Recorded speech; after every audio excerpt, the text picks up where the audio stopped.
Let's ask a question hypothetically. Let's say that a distant intergalactic civilization is observing us, and one day it decides, okay, Earth's humanity is ready now to know the secrets of reality, of existence, the secret truths of mathematics, science, metaphysics, and of God. One of us will go visit them and share with them these secrets. Let them know he's on his way. And they broadcast a message to us, letting us know that their messenger is on the way. What would be our optimal response to this? Well, there are a few options. We could decide to just go ahead and kill the messenger. Kill him or imprison him. Kill him or imprison him before he has a chance to deliver his message. It probably doesn't make that much sense to do this, but maybe we're afraid and just want to buy ourselves some time. Something like that. So this is an option.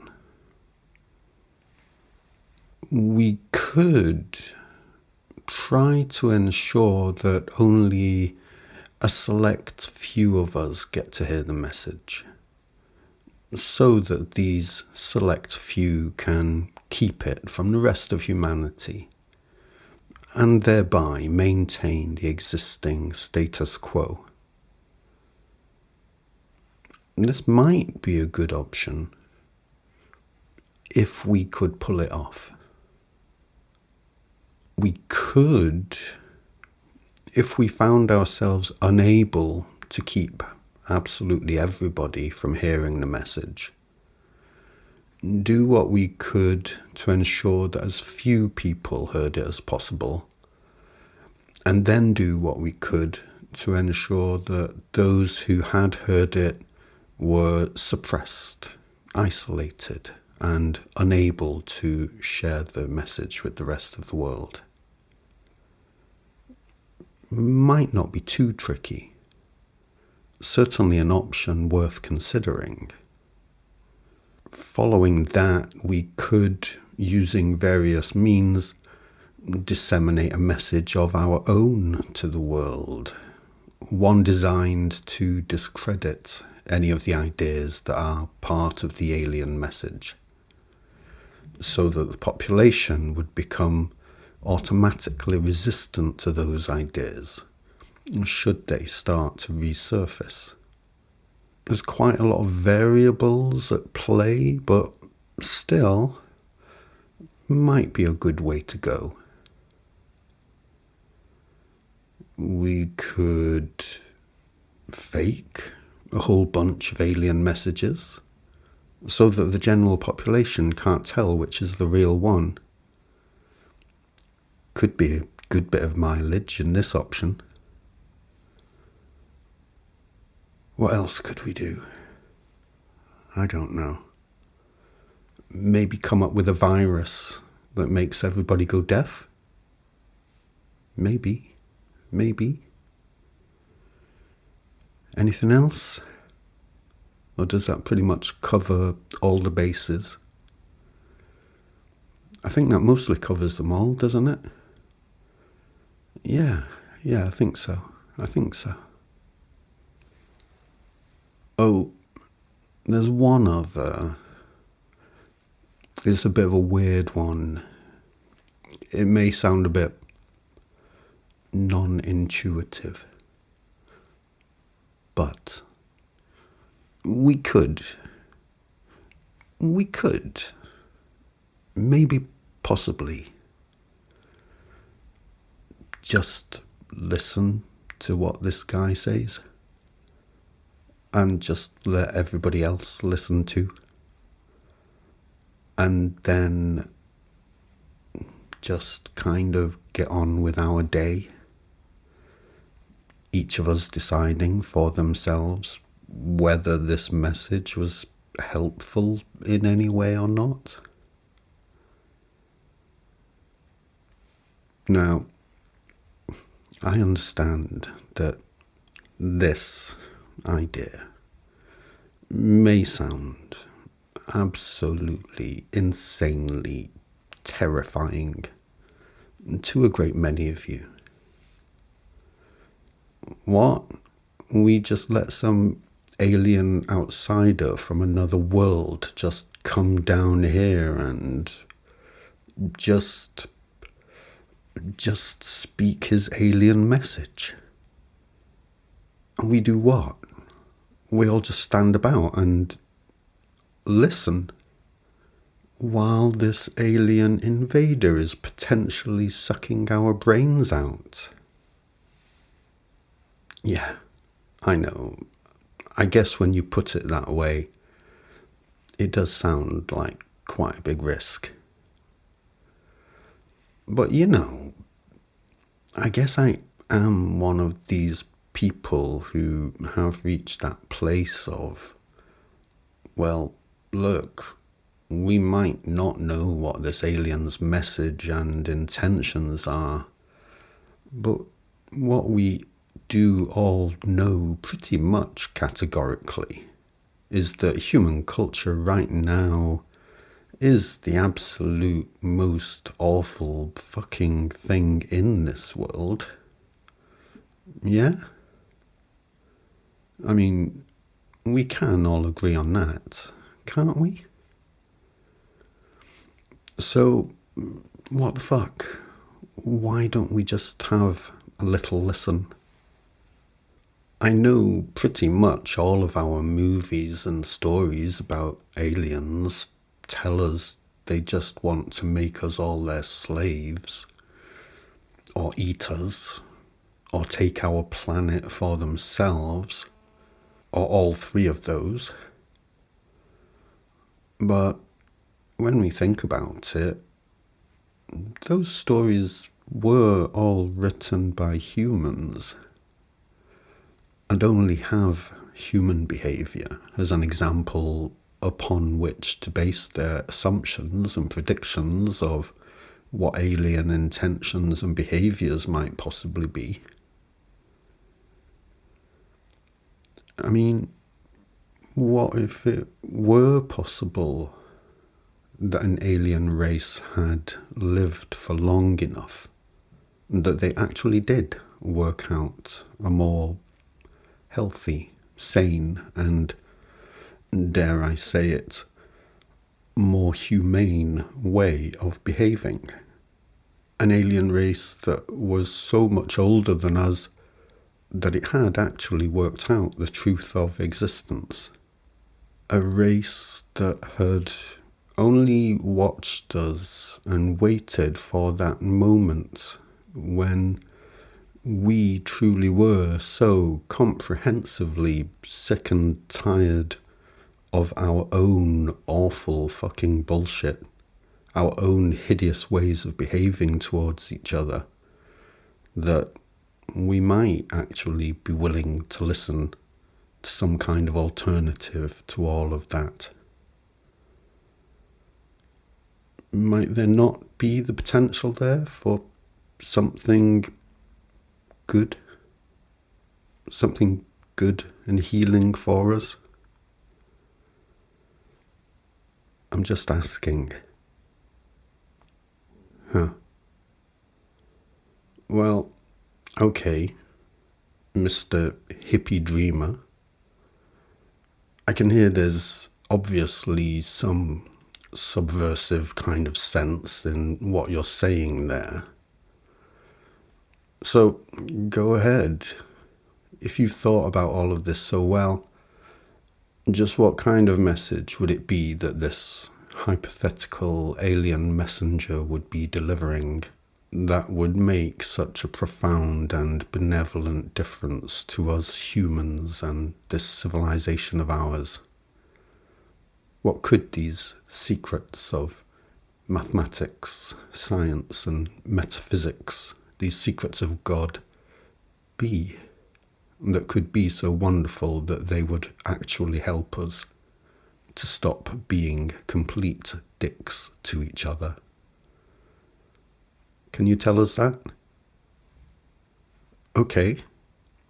Well, the way I see it is that these secrets of mathematics, science, metaphysics, and God could only possibly be not so much secrets, because they had already been discovered by those amongst us clever enough to work them out and then decided to deliberately keep them from the rest of us so that they could have and maintain power over the rest of us for themselves. But rather, they would be simple truths of reality that only contradict what those who have and maintain power over us have been saying about reality for the longest time. So these secrets wouldn't really be secrets as such, just simple truths, but simple truths that contradict the things we have been taught to believe that are not true. Those things our establishment has become highly invested in maintaining as the official wisdom on what our existence is and means. So, for example, when it comes to the secrets of mathematics, this alien messenger might say something along the lines of, numbers are not at all subjective extensions of human concepts, as your official wisdom currently has it.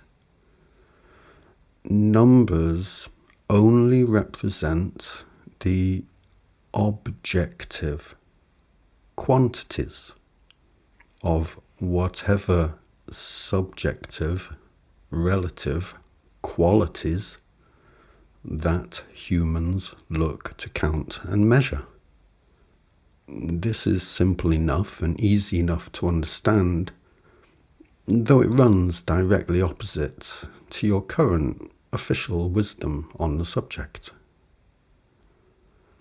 Also, if you do wish to accurately model reality using mathematics, it is necessary for you to use a three-dimensional mathematical model, a three-dimensional working space, because human reality takes place within three spatial dimensions, and a one-dimensional number line of negative to positive, or even a two-dimensional XY working space that is restricted to only positive and negative numbers, is not remotely sufficient to contain enough information to model a three-dimensional reality.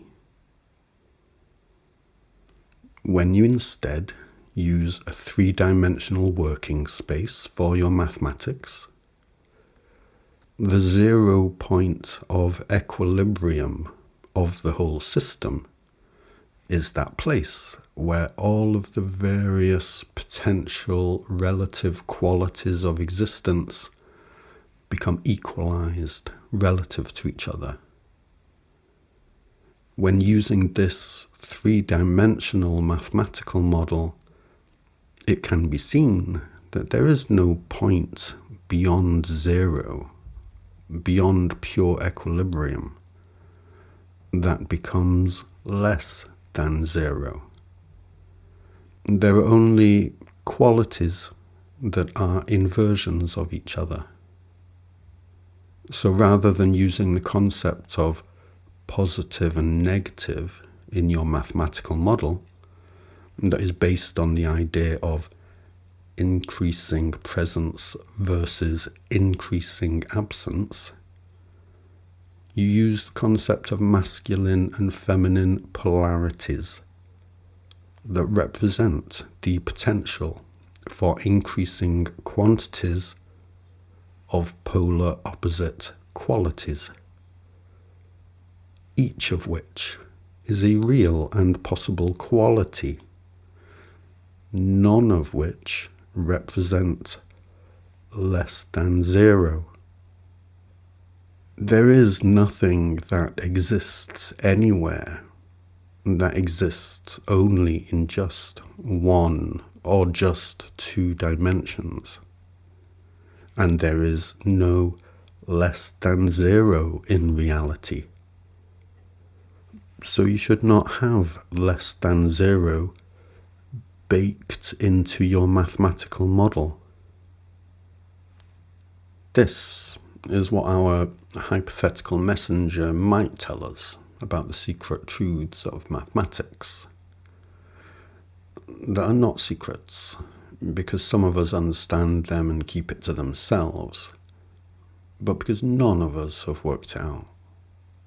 But some of us have become overly invested in the various hacks we have been using for not having worked out these simple truths yet.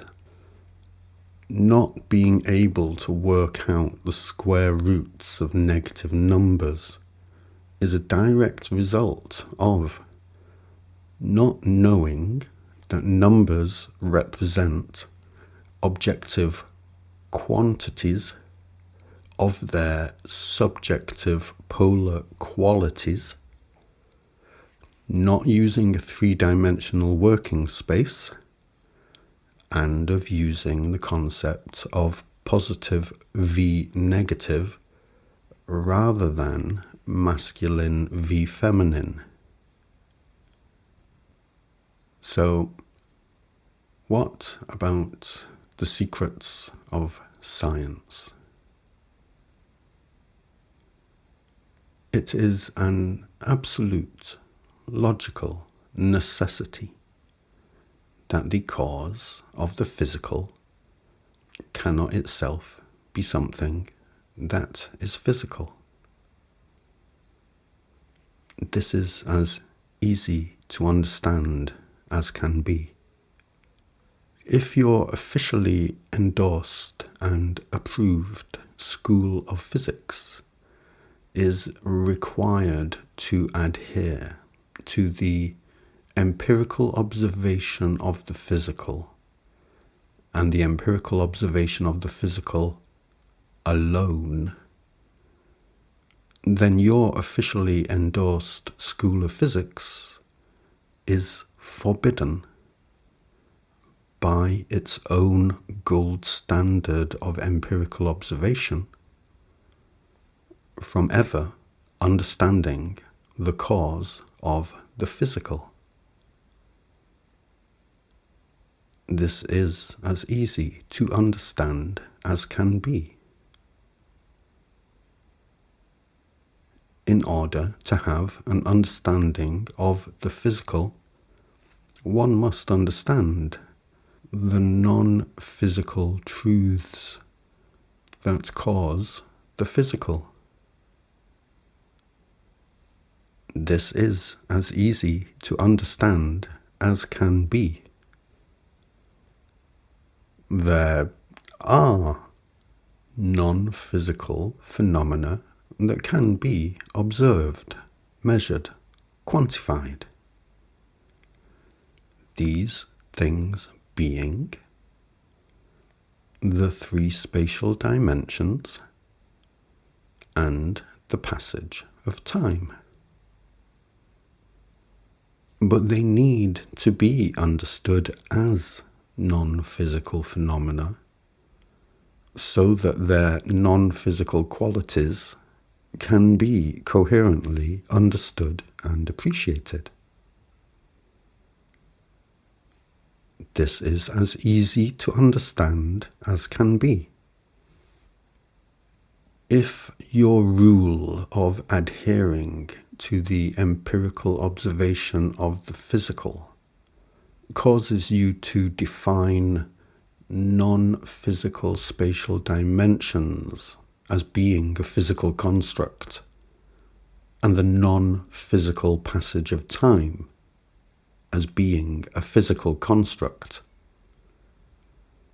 then you, as a theoretical physicist, are specifically blocking yourself from ever understanding the very thing it is your purpose to understand. This is as easy to understand as can be. Okay. So, what about the secrets of metaphysics? There are truths that are existentially incapable of not being true, is the only possible reason for anything ever coming into being. Even if you believe that things come into being as a result of blind energetic forces of physics, these blind energetic forces of physics must be the result of something. And ultimately, what this can only boil down to is that there are some foundational truths that are simply point blank existentially incapable of not being true. These truths were never brought into being because there has never been a time or a place when or where they were not existentially incapable of not being true. This is what existentially incapable of not being true means. Is it difficult to work out what these truths are? Well, not really, because they are truths that absolutely must be true about every single aspect of every speck of all existence. So, what is it that we can say is true about every aspect of every speck of existence, in all places, at all times, at all scales, and in all directions? There are 3 spatial dimensions, is one of them, and one moment follows another, is the other. All of the philosophers, metaphysicians, theologians, alchemists, and esoteric explorers down the ages that have looked to unlock the secrets of time and space, and why time and space should exist in such seemingly endless quantities as they do. Their failure to unlock the secrets was not because they were not capable of the thought processes that would be sophisticated enough to solve that task. It was more to do with their willingness to think simply enough in the face of their cultural conditioning. Nothing brought space and time into being Because for anything to do such a thing as that, time and space would already have to be up and running in the first place. Is that too simple and obvious for anybody to take seriously? It certainly seems so. But the problem lies with those who value complexity over that which is so simple and obvious. A child can understand it, not with foundational truths that are exactly as simple as foundational truths would have to be in order to even qualify as foundational truths at all. Truths that cannot not be true must iterate at all times, in all places, at all scales, in all directions. And when truths are iterating in direct proximity to their iterating at all scales and in all directions within and around them, they have different qualities relative to each other, and different qualities interacting with each other in space and over time is what physicality is. And unbreakable truths interacting with unbreakable truths at different scales can only be affected by each other and take each other into account, which is, mechanistically speaking, what consciousness and sensitivity are. That which is eternal truth in unending iteration cannot help but be self-conscious and sensitive. And that which is self-conscious and sensitive cannot help but be eternal truth in living iteration. We do not get a choice about being eternal truth in living iteration, ever in all eternity. We only get a choice about what we do with that. Okay. Good. So, the secret truths of God. Now, if your mathematicians are wrong about the simplest things, and your physicists are wrong about the simplest things, and your great metaphysical thinkers are wrong about the simplest things, what is it, do you think, that your churches might be wrong about? So, my dear people, while a mathematician may hate the idea of being shown to be wrong, the very best thing in the world for somebody who loves the beauty of mathematics is to be shown where they are wrong. Where a theoretical physicist may hate the idea of their theory being shown to be a sincere attempt to build upon theories that are widely acclaimed yet broken at the very simplest level, the very best thing in the world for anybody who cares passionately about understanding the physics of reality, is to be shown where they are wrong. And while a philosopher may hate the idea of their philosophy being shown to be hollow and mistaken,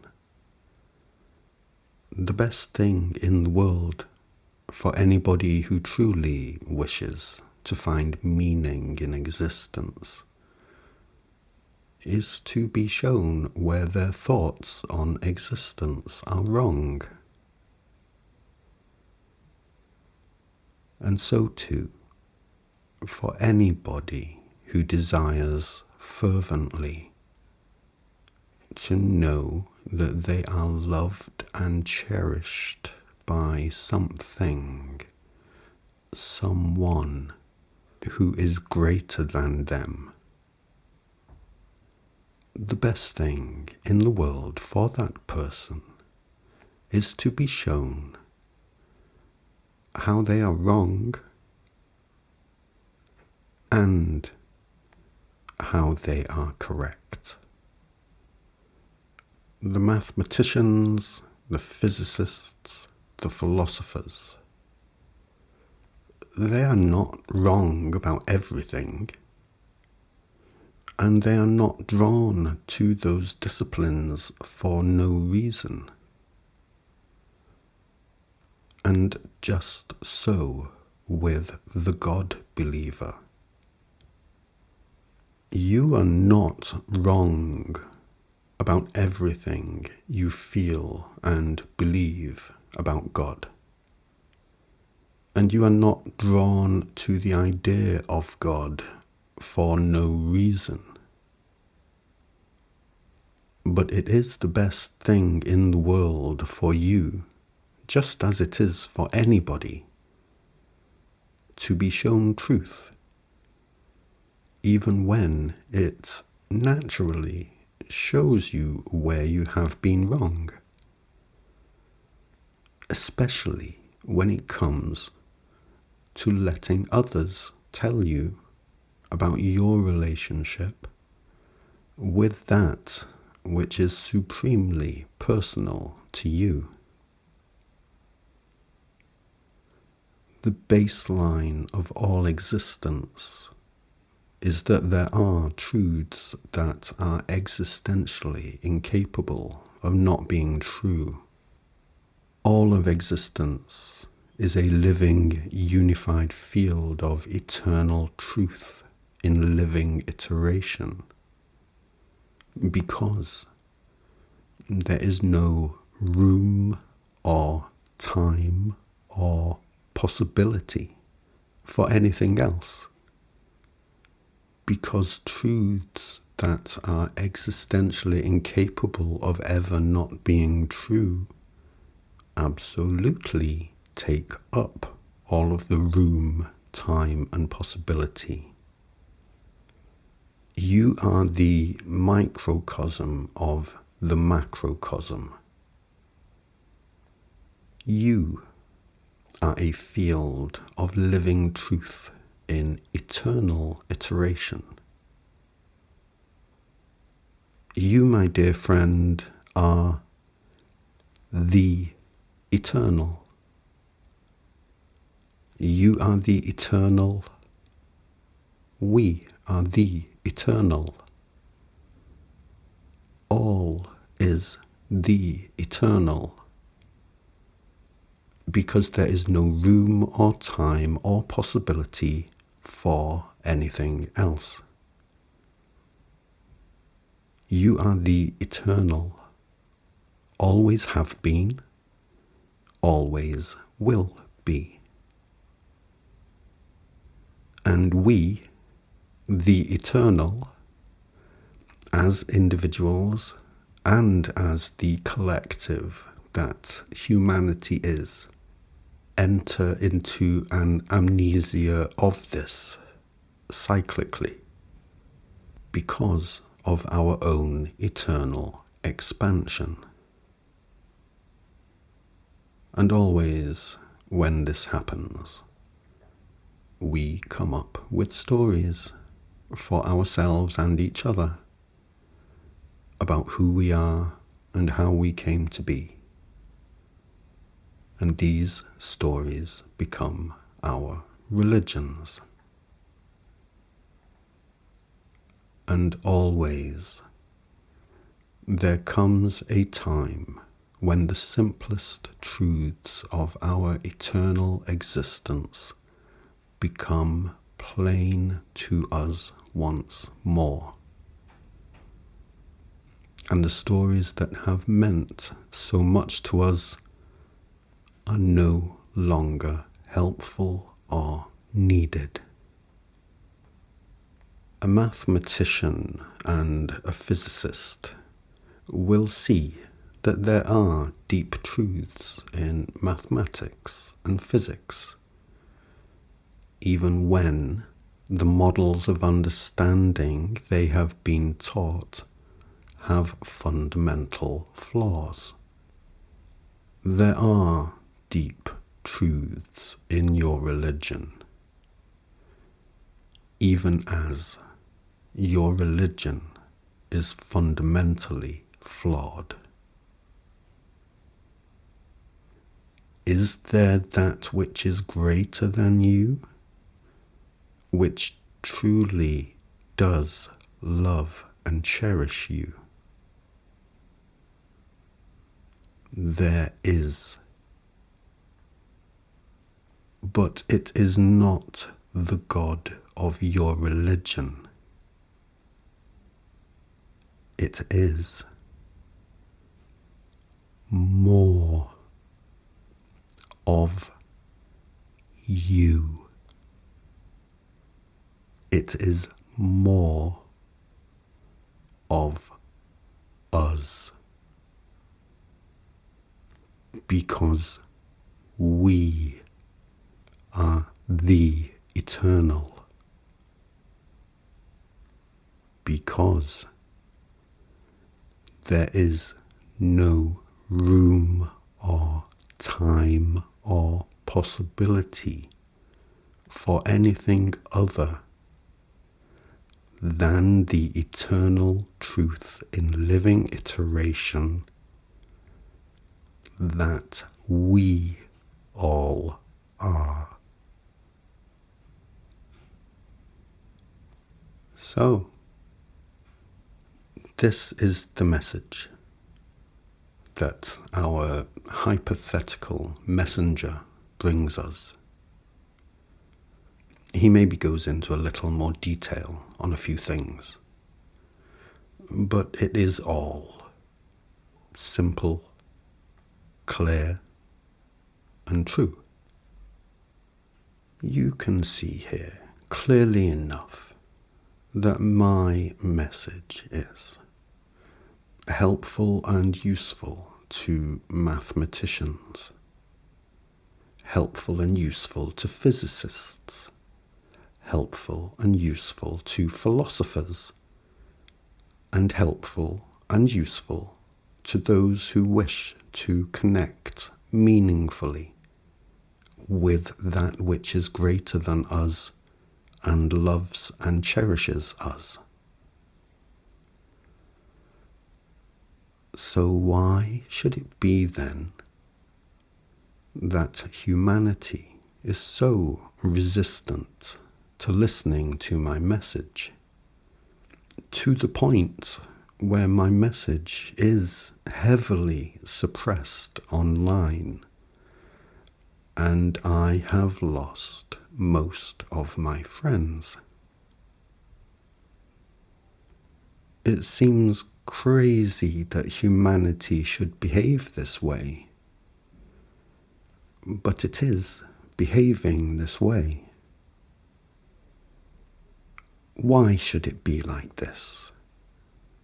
Why must humanity act like this? The culture of humanity is the cultism of humanity. And the nature of every cult is that it wishes, above all other things, for its own furtherance. Physics itself may be the pursuit of a good and coherent understanding of the physical world, but the culture of physics is the pursuit of the furtherance of the culture of physics. Mathematics, physics, philosophy, and religion are all about the understanding of truth. But their cultures have zero tolerance for any truth that gets in the way of their own furtherance. This is how it is. While my message helps all of us humans, all of our cultures, all of our cults feel their furtherance is threatened by it. This is literally the only problem here. And the nature of culture, the nature of a cult, is that it conditions its members, and it does this in stages.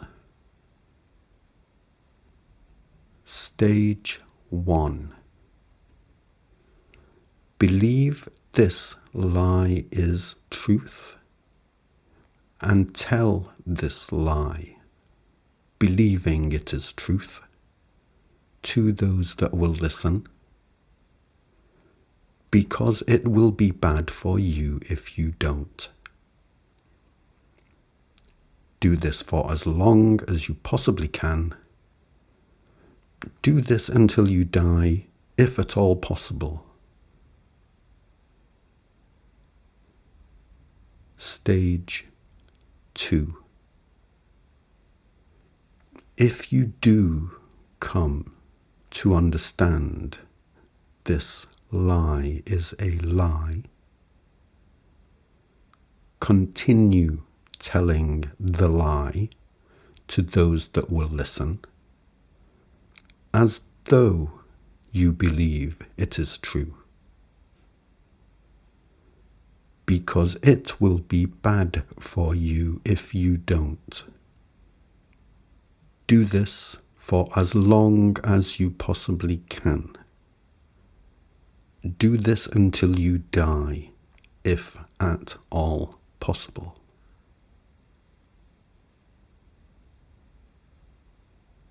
Stage 3.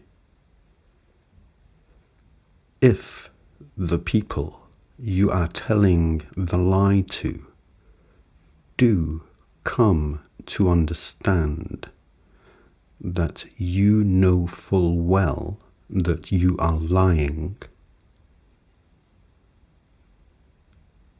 just keep telling the lie anyway, because it will be bad for you if you don't. Do this for as long as you possibly can. Do this until you die, if at all possible. Stage 4. Die.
was dreaming in my infancy.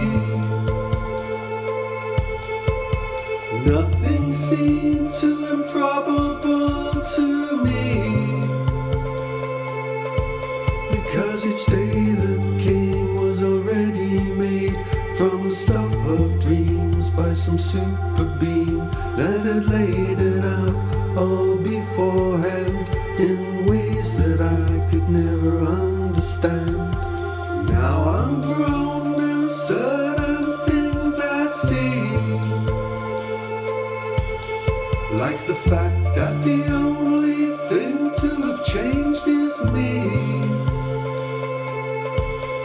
This world is no less magical than when I was a boy and my head was full of the thousand reasons why it should be that the sky should climb high above the sea. So I have no problem with this world. It's as pristine a dream as the first day I unfurled. But the problem for me is you boys and girls, and this culture you cling to like it was made from pearls.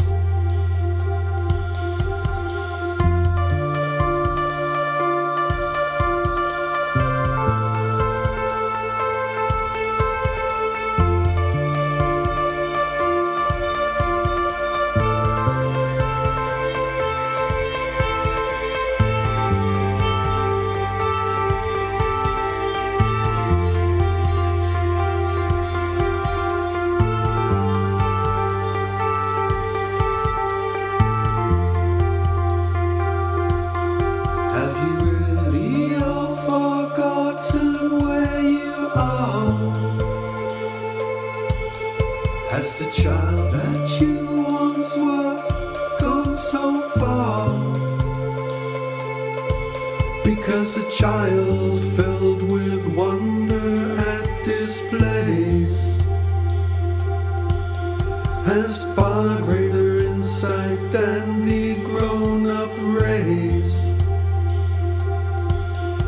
Am I speaking to the blind, the deaf, the mute? Am I uttering syllables that you can't compute? You live for the lie and you die for the lie, like the lie is your friend all the way to the end. Are you really held hostage by your fear that someone you know will think you're weird?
I have a lot of work online that people don't get to see because they are not notified about it. You have to be determined and proactive and check in on my channels and my website if you want to keep up with my work. This platform will let you think that I'm not doing anything when I'm doing lots. And I'd love it if you would catch up with everything I've done so far, if you want to.